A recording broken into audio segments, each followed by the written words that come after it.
الله الرحمن الرحيم. الحمد لله رب العالمين.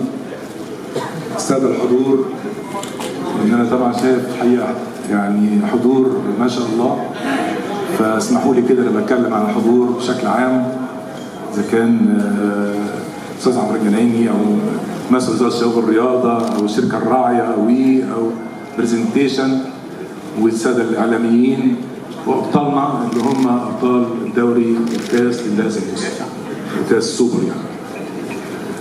الحقيقه يمكن موسم من النهارده وقفت شويه مع السلوجان بتاع الاحتفال. السلوجان بيقول الاهلي لا يعرف المستحيل، وده بالفعل الموسم ده كان موسم صعب جدا، موسم صعب جدا في بدايته لكم الاصابات اللي كان موجود، موسم صعب جدا لان النادي الاهلي لعب مباريات كثيره جدا جدا بشكل مضغوط، موسم صعب جدا لعدم حضور الجمهور ده شيء اساسي بالنسبه لنا. برضه الموسم صعب لان الحقيقه لاحظت حاجه خلال السنوات، يعني السنتين اللي فاتوا او السنه ونص اللي فاتوا، حاجه غريبه شويه. الرياضه منافسه، والرياضه يعني الحقيقه يمكن مش عايزين نخرج بره اطار الرياضه، لكن لاحظت كمان وليه موسم صعب كمان، لاحظت ان هناك من يحاول بقدر الامكان يفشل النادي الاهلي. في ناس بتشتغل وهمها بس ازاي النادي الاهلي يفشل اكتر ما يكون همها ازاي هم ينجحوا. ده شيء مهم جدا. كمان لاحظنا ان هناك النادي الاهلي برموزه بجمهوره باعضائه بلاعبيه بجهازه بيتعرضوا للاسف للاساءه او التطاول. ده امر ما يمشيش في الرياضه. النادي الاهلي ما بيسيبش حقوقه، والنادي الاهلي بيعرف ازاي ياخد حقوقه، بس بما يتناسب مع النادي الاهلي.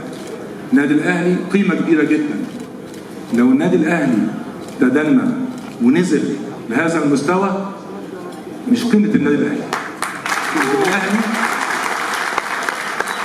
قيمه الاهلي بيرتفع، والاهلي ياخد حقه بالقانون وباللوائح واللوائح المنظمه.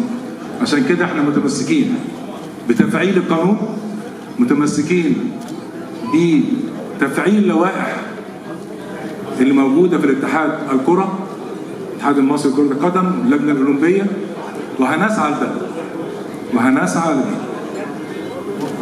مش عايز اخبي عليكم، طبعا لازم من حق اولادنا يفرحوا، من حق جمهورنا يفرح، من حق كل الحاضرين يفرحوا. يمكن برضه انا الحقيقه في نجوم كبار شفتهم النهارده اللي هم اساتذتنا واللي هم اخواتنا واللي هم شفتهم النهارده، حاجه اسعدتني جدا يعني. النهارده الكلام ده بقى لاولادنا ولابطالنا ولجهازنا الفني والاداري. النهارده بيطفي النور، ده بيطفي النور. موسم فات، بطولتين الحمد لله فاتوا. بكره الصبح، النهارده يطفي النور، بكره الصبح نولع نور جديد ان شاء الله باذن الله.